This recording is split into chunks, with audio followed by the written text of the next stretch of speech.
If you're going to be a plumber, man, be a good plumber. Because otherwise all you do is go out there and cause trouble. We don't need people to cause more trouble. We need people to solve problems. And so you can be a tradesman, and you can make a lot of money as a tradesperson, right? And you work with someone who knows what they're doing. They tell you what they're going to do. They tell you how much it will cost. They go and do it. It works, and you pay them. Perfect. Everyone's happy. And that's what happens when you have genuine hierarchies of competence. And so you listen to these panderers of egalitarianism and equity, and they fail to recognize completely that there are differences in rank between people. It's not such a terrible thing, man. Maybe you wouldn't be a great lawyer. Like, it's certainly possible. Most people aren't. But that doesn't mean there isn't something you could be great at. There's lots of hierarchies to attempt to climb, and if you fail in one, go try in another. But the point is, you're still trying to aim for the top, flap about uselessly and whine about your life. It's not helpful. It'll just make you miserable. You're not reliable to anyone. You can't help out in a crisis. It's like, so you tell young people, and this is another message for conservatives, like, I don't care what you're going to do, but go out there and make something of yourself for God's sake. Be an honest person and work and get to the top of whatever it is that you want to get to the top of.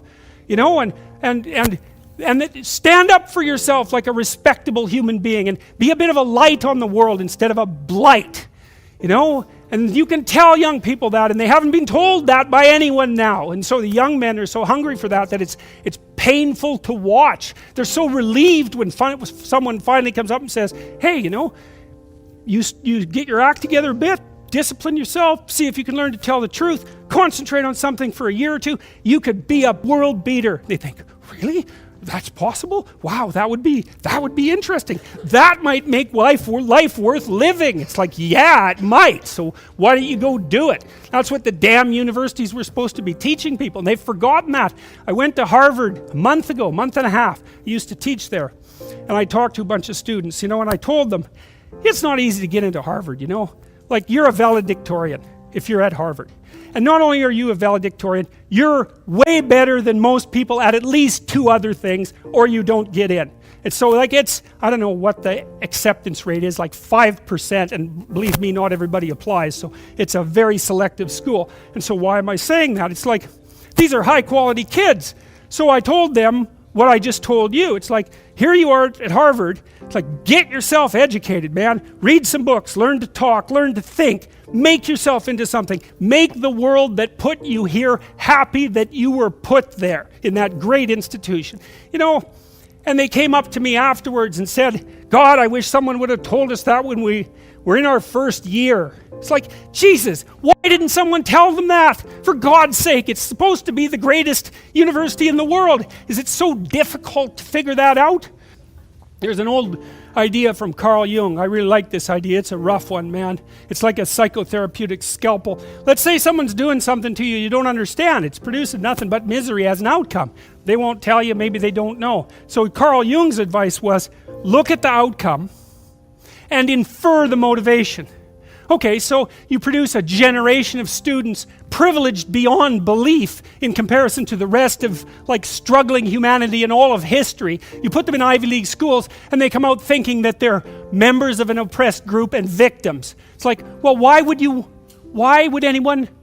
that happen? You take this great raw material, right? I mean, it's taken a lot of work to make an institution like the University of Toronto or like Harvard. We've been working on that for thousands of years. And you invite people in, you think, God, we selected you so carefully because we think you could be a world beater. And then what we do is, we don't teach you how to think, we don't teach you how to speak, we don't get you to read great books, and we convince you that you're a victim and that your culture is corrupt. It's like, great. Well, those people are no friends of those institutions, I can tell you that, and they're even less friends of those students. So hierarchies of competence are desirable. The law is the border that stops someone from stealing your laptop. And if it's an Apple laptop, well, it's the sort of laptop that a social justice warrior would carry.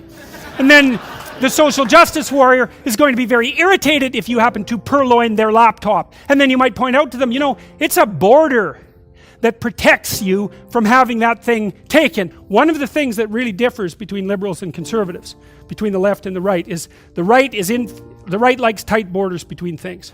It's part of being conscientious at every level, conceptually, familially, provincially, nationally.